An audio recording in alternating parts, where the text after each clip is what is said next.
You lace up your shoes. You take a deep breath. Then you start running. Within a few minutes, your legs begin to burn. Your breathing becomes heavier. Your heart races. Eventually, you slow to a walk. Now imagine chasing an animal across open grasslands for 6 straight hours. Not once, not for a race, but because if you stopped, you didn't eat. About 2 million years ago, something extraordinary happened to the human body. Our ancestors didn't become the fastest animals on Earth. They became something far stranger. One of the greatest endurance runners the planet had ever produced. That sounds impossible. After all, a horse can reach nearly 70 kilometers per hour. A cheetah can exceed 100 kilometers per hour.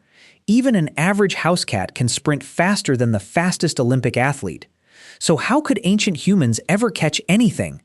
The answer completely changes the way you see your own body. By the end of this story, you'll realize that you were never built to outrun animals. You were built to outlast them. Around 1.8 million years ago, a nearly complete skeleton of Homo erectus was buried near Lake Turkana in Kenya. Known as the Nariokotome boy, the fossil became one of the most important discoveries in paleoanthropology.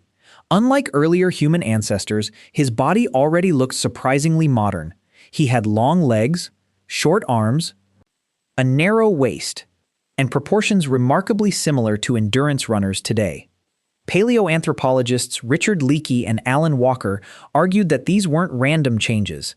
They represented a body built to travel enormous distances efficiently. Every longer step meant less energy spent crossing Africa's vast landscapes. But long legs alone don't explain how ancient humans survived. Many animals have longer legs than you. Many are much faster. There had to be another advantage, and evolution quietly placed it beneath your skin. In 2004, evolutionary biologist Daniel Lieberman and biologist Dennis Bramble published one of the most influential papers on human running.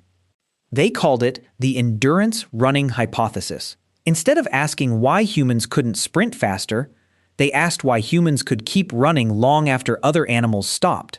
Their answer began with sweat.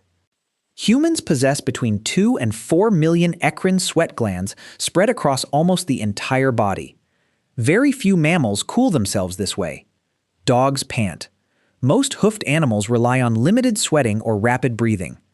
Both methods become less effective while running. Humans don't have that limitation. As sweat evaporates, it removes heat continuously from your skin.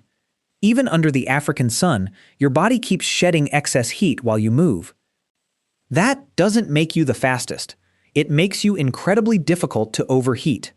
Except sweating created another problem. Sweat only helps if your body can keep moving efficiently for hours. And that's where your skeleton reveals another remarkable secret. Except sweating created another problem. Sweat only helps if your body can keep moving efficiently for hours. And that's where your skeleton reveals another remarkable secret. Running places enormous stress on the body. Every footstep sends forces several times your body weight through your legs. Without special adaptations, those impacts would quickly destroy your joints. Humans evolved something unusual. A spring. Not a metal spring, a biological one. Along the bottom of your foot runs the plantar fascia, a thick band of connective tissue that stores energy every time your foot hits the ground. Your Achilles tendon does the same. As your foot lands, both structures stretch. As you push forward, they release that stored energy back into your stride. It's remarkably efficient.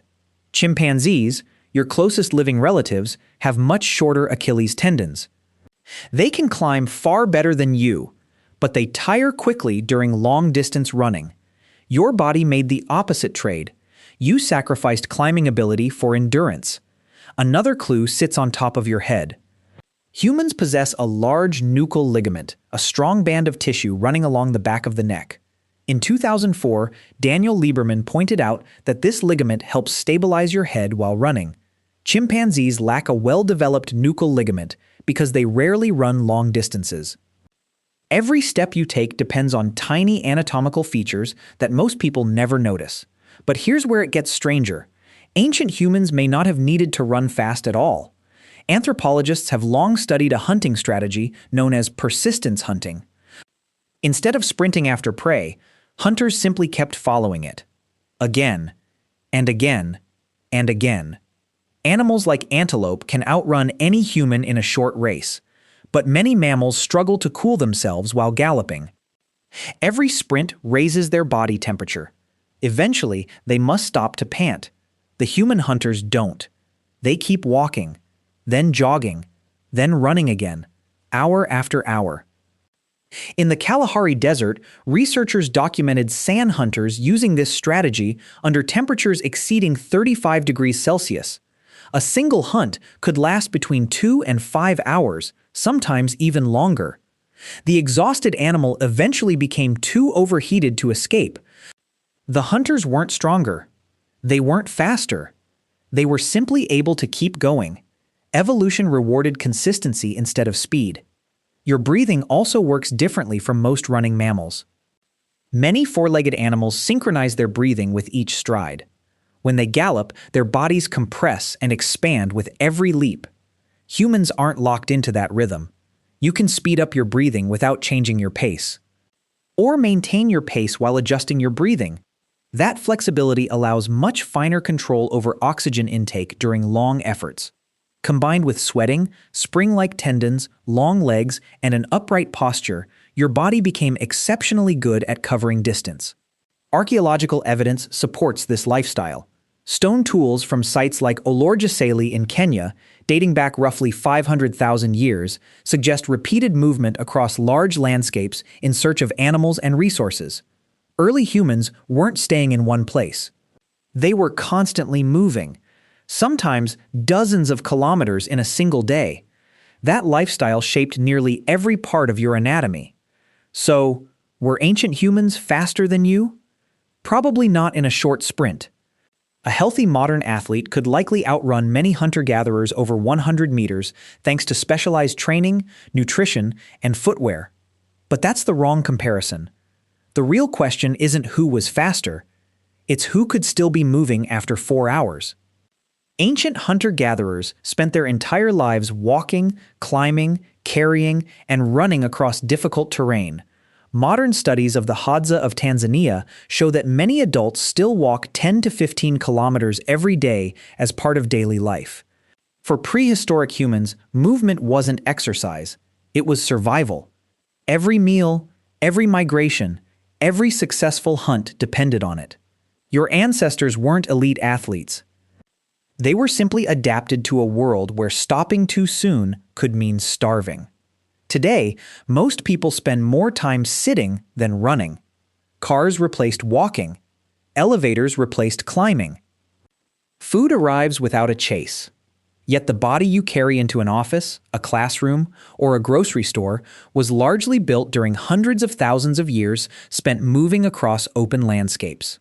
Your lungs, your tendons, your sweat glands, even the way your head stays steady while you run.